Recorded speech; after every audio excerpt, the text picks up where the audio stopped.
करम प्रधान विश्व करी राखा, जो जस करहि सो तस फल चाखा। नमस्कार दोस्तों, मैं अविनाश दास रेशनल कबीर यूट्यूब चैनल में आप सबका हार्दिक स्वागत करता हूं। साथियों, यदि आप इस चैनल को सब्सक्राइब नहीं किए हैं तो सब्सक्राइब जरूर करें, शेयर करके अपने सभी ग्रुपों में सभी मित्रों तक पहुंचाएं, बेल आइकन को प्रेस करें, ऑल नोटिफिकेशन ऑन करें ताकि हर नया अपडेट आप तक पहुंच सके। और साथियों, मुझे कमेंट जरूर लिखें। इस चैनल का उद्देश्य किसी भी जाति वर्ण वर्ग का दिल दुखाना, आहत करना नहीं है दोस्तों। इस चैनल का उद्देश्य है कि पूरे भारत में रैशनैलिटी को, तर्कशीलता को विकसित करना, पाखंड, अंधविश्वास, आडंबर से समाज को मुक्त करना, जात पात, छुआछूत के घृणित मनोदशा से अपने आप को और पूरे समाज को मुक्त करना और देश को सत्यम स्वयं सुंदरम की ओर अग्रसर करना। साथियों, यदि आप इस उद्देश्य से सहमत हैं तो जरूर इस चैनल को जन जन तक पहुंचाने में मेरी मदद करें। मैंने एक चौपाई बोली है रामचरितमानस का। दोस्तों, किसी भी किताब में हर बात जो है एक ही तरह की नहीं होती है। कुछ बातें अच्छी भी होती है, कुछ बातें अच्छी नहीं भी होती है। ये चौपाई अच्छी है। इसमें कहा है, कर्म प्रधान विश्व करी राखा, जो कर जस करे सो तस फल चाखा। जो जैसा कर्म करता है उसका परिणाम देर सबेर उसके सामने आता है। इसलिए जो है हमें सोच समझकर, फूंक फूंक करके हमें कदम उठाना चाहिए। कहा है ना कि दुनिया के दांव पेंच से रखना न वास्ता, मंजिल तुम्हारी दूर है, लंबा है रास्ता। तुम हर कदम उठाना जरा देखभाल के, इस देश को रखना मेरे बच्चों संभाल के। गांधी जी वाला सीन में एक गाना में सुना था। तो ये गाना की ये पंक्ति बहुत बढ़िया है दोस्तों। इस देश को रखने का खास बात है, देश को क्या रखना, अपने जीवन को संभाल कर रखना, अपने मन को संभाल कर रखना कि मेरे से ऐसा कुछ ना हो जाए जैसा मैं भाषण करता हूँ और जैसा मैं रेशनल कबीर चैनल से या अन्य चैनल से सुंदर सुंदर बातें सुनता हूँ, उसके अनुसार मैं जीवन जी रहा हूँ कि नहीं, इसका भी हमें ख्याल रखना है। दोस्तों, हम मनुस्मृति पर स्ट्रीम कर रहे हैं। कल जो है हम लोगों ने यह जाना था मनु के माध्यम से कि मनु का जो कहना है, जिस देश में शूद्रों की संख्या ज्यादा हो जाए, नास्तिकों के अर्थात वेद को और ईश्वर को नहीं मानने वालों की संख्या ज्यादा हो जाए, और जहाँ ब्राह्मण की संख्या कम हो जाए, तो वहाँ पर क्या होगा, वहाँ पर अकाल पड़ेगा, पानी ज्यादा बरसने लगेगा या पानी कम बरसने लगेगा, फसल ठीक से नहीं होगी, भूकंप हो जाएगा, ज्वालामुखी हो जाएगा, महामारी पेंडेमिक हो जाएगा। जैसे अभी कहा नाम का आपका ये आया था, कोरोना वायरस। इस तरह से दोस्तों डर दिखाया गया था शूद्रों की संख्या बढ़ने से, ताकि जो है राजा उनको कंट्रोल के लिए उनकी हत्याएं करे और संख्या कम करे। इस प्रकार अत्याचार जो है प्राचीन काल में शूद्रों पर किया जाता था, यानी मूल निवासियों पर किया जाता था। तो आगे जो है दोस्तों दंड देने वाले के लिए तैयारी है कि दंड देने वाले को कैसा होना चाहिए, उसके लिए जो है आगे बातें रखी गई है, उसको मैं बताता हूँ। और कैसा कैसा भयंकर भयंकर दंड जो है मनु के कानून के अनुसार जो है, उसको भी मैं आपको क्रम क्रम से अब बताते चलूंगा। ये अध्याय जो है 8वां अध्याय है, ये दंड वाला ही अध्याय है। धर्मासनाधिष्ठाय संगीतांग समाहितः प्रणस्य लोकपालेभ्यः कार्यदर्शनामारभेत। ये 23 नंबर है। 23 शरीर को आच्छादित करके न्याय आसन पर बैठ एकाग्रचित्त हो लोकपालों को प्रणाम करके काम देखना आरंभ करे। ये लोकपाल क्या होता है दोस्तों, इसके बारे में हम नहीं जानते, लेकिन पुराणों में रामायण महाभारत में लोकपालों की बात आती है। इसका मतलब है चारों दिशाओं में लोकपाल होते हैं, ऐसा कहा जाता है। कोई काल्पनिक अवधारणा है, उस प्रकार कोई देवता का, उसको चारों तरफ प्रणाम किया जाता है। उसी बात को यहाँ बताया गया है। अर्थानर्था उभौ बुद्ध्वा धर्माधर्मौ च केवलो वर्णक्रमेण सर्वाणि पश्चेत कार्याणि कार्यकारिणाम। अर्थ अनर्थ दोनों को और केवल धर्म अधर्म को अच्छी तरह जानकर वर्ण कर्म से न्याय प्रार्थियों को सब कार्यों को देखो। यहाँ पर बताया है दोस्तों कि अर्थ और अनर्थ। अर्थ का मतलब होता है सार्थकता और अनर्थ का अर्थ होता है निरर्थकता, व्यर्थता। यानी जो मुद्दे आए हैं वो कितने सार्थक और निरर्थक बातों को लेकर आए हैं, उनको जो है धर्म और अधर्म को, यहाँ धर्म अधर्म और वर्ण क्रम, इस बात को आप ध्यान रखेंगे। वर्ण क्रम मतलब है ब्राह्मण, क्षत्रिय, वैश्य, शूद्र। ये 4 तरह के वर्णों का जो मनुस्मृति में वर्णन है, और हर व्यक्ति के लिए अलग अलग जो है कर्तव्य बताए गए हैं। हर व्यक्ति के लिए, हर वर्ग के व्यक्ति के लिए अलग अलग कर्तव्य बताए गए हैं, और अलग अलग अधिकार बताए गए हैं, और अलग अलग जो है कामकाज भी बताए गए हैं। और अपने जो निर्धारित है उसके अनुसार अगर करता है तो वो धर्म के अनुसार करना माना जाएगा, और जो निर्धारित है उसके अनुसार नहीं करता है तो वो अधर्म के अनुसार माना जाएगा। इसलिए यहाँ पर बताया है धर्म अधर्म को अच्छी तरह जानकर वर्ण कर्म से न्याय प्रार्थियों का सब कार्यों को देखे। ये मनु कह रहे हैं। आगे चलते हैं। ब्रह्म है विभावै लिंगैर्भावांतर्गत नृणाम स्वरवर्णे लिंगै अंगैश्चाक्षुषा चेष्टितेन च। मनुष्यों के स्वर, वर्ण, इंगित, आकार, नेत्र और चेष्टा आदि बाहरी चिन्हों से राजा उसके भीतरी भाव को जाने।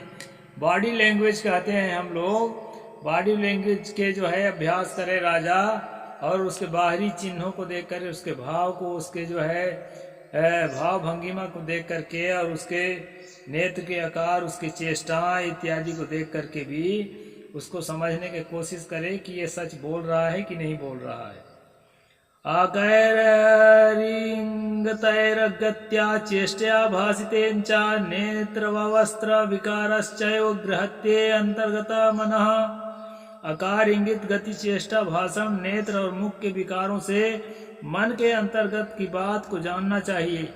ये जो बॉडी लैंग्वेज को देख करके आजकल माइंड रीडिंग करते हैं ना दोस्तों, तो वो माइंड रीडिंग की प्रथा जो है एक अनुमान के रूप में प्राचीन काल से ही है। मैं भी कभी कभी किसी को कुछ कहता हूँ तो लगता है अरे साहब आप कैसे जान गए। मैं जानता हूँ तो नहीं हूँ, लेकिन कभी कुछ हदों तक कुछ अंश जो है समझ में आ जाता है आदमी के हाव भाव से। आपके भी आता होगा, सबको आता है, कम ज्यादा। बालदायिकम रिक्वथम ताजरादानुपालयेत यावत्सम त्यामावृत्तो यावच्चीत ससैवः। अनाथ बालक, नाबालिग, यानी 16 साल तक की उम्र को नाबालिग माना जाता था, के सांपत्तिक धन की रक्षा राजा तब तक करे जब तक वो वेद अध्ययन की समाप्ति करके वयस्क बालक होकर गुरुकुल से न लौट आवे। यहाँ ध्यान में रखना है, ये शूद्र के लिए नहीं है। शूद्र को वेद अध्ययन करने का अधिकार नहीं दिया गया है। पीछे मैं बताया आया हूँ, ये जो है दुजातियों के लिए है। दुजातियों को बेटा जब तक उसका अगर माँ बाप नहीं है तो जब तक पढ़ने गया है गुरुकुल में, तब तक जो है राजा चौकीदार लगा के उसके संपत्ति की रक्षा करे। ये है ब्राह्मण, क्षत्रिय, वैश्य के संपत्ति के लिए। उनके अगर अनाथ है तो ये बात, ये जिम्मेदारी दी गई है राजा को, यानी आदमी लगा के। राजा स्वयं चौकीदारी नहीं करेगा। जैसे हमारे अभी पीएम महोदय कहते हैं कि मैं चौकीदारी करता हूँ, तो ऐसा नहीं है। वसा पुत्रासु चैव स्याध्यक्षणं निष्कुलासु च पतिव्रतासु च स्त्रीषु विधवा स्वास्तु सुरासु च। बंध्या, बंध्या का मतलब होता है बांझ, और पुत्रहीन स्त्री।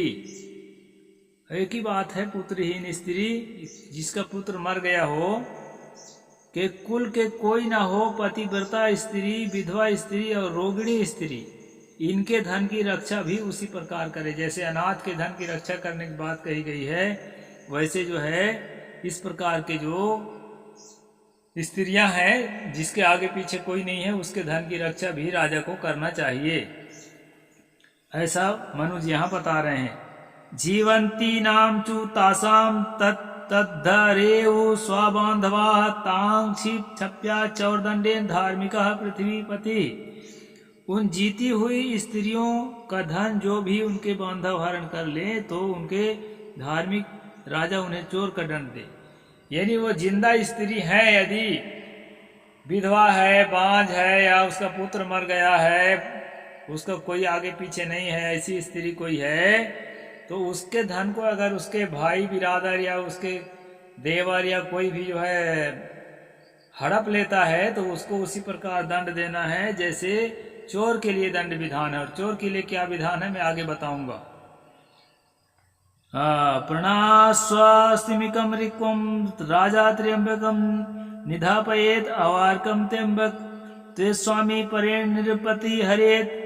जिस धन का स्वामी नष्ट हो गया हो, राजा उस धन को 3 वर्ष तक अपने पास रखे। यदि 3 वर्ष के पहले उस धन का अधिकारी आ जाए तो उसे दे दे, अधिकारी न मिलने पर 3 वर्ष के बाद राजा उस धन को आप ले ले।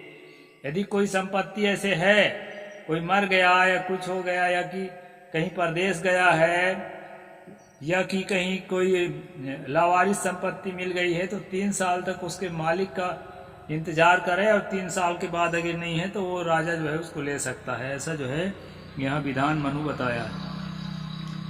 ममेद मिति यो बुरो या सो नियोज्यो यथा विधि संवादे रूप संख्या दीप स्वामी तद द्रव्यमर्हति।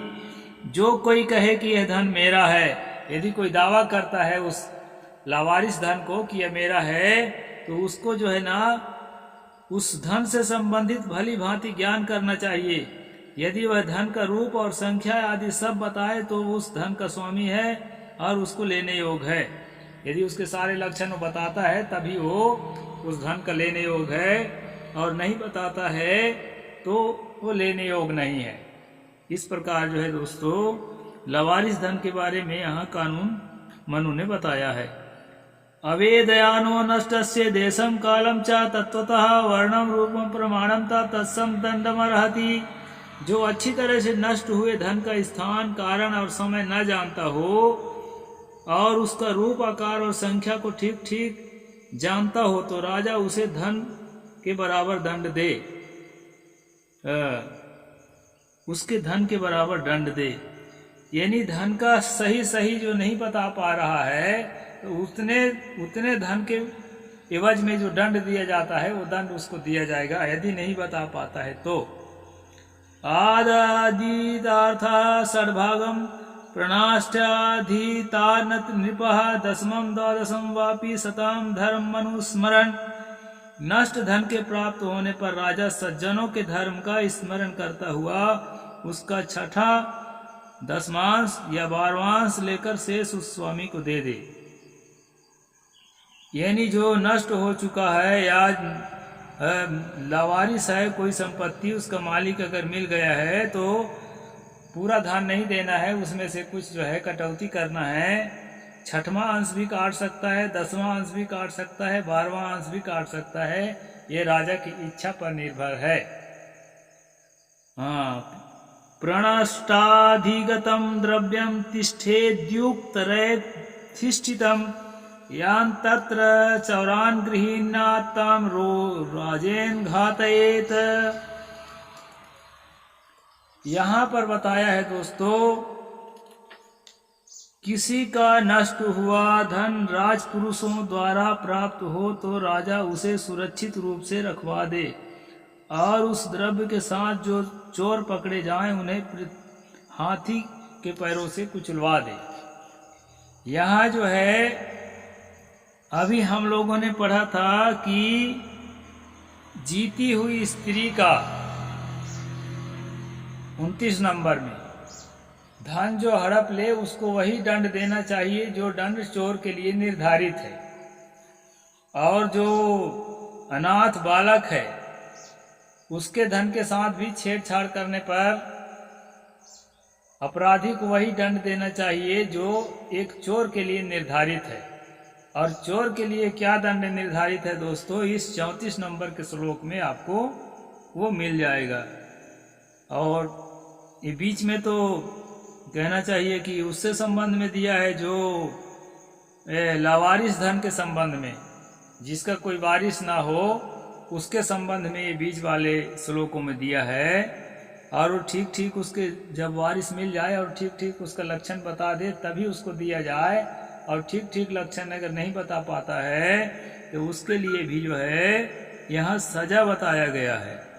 उतने संख्या और आकार को ठीक ठीक जानता हो तो उसे राजा धन के बराबर दंड देना जानता हो तो, यानी कारण और समय न जानता हो और उसका रूप आकार और संख्या को ठीक ठीक न जानता हो तो उसे राजा जो है उसी धन के एवज में उसको दंड देना है।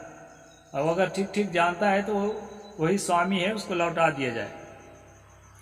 इस प्रकार है दोस्तों। अब यहाँ पर आगे बताया है जो ठीक ठाक स्वामी मिल जाए तो उसका जो है कटौती काट के 6वां हिस्सा, 10वां हिस्सा अथवा 12वां हिस्सा, तीन ऑप्शन दिया है, काट के फिर बाकी दे।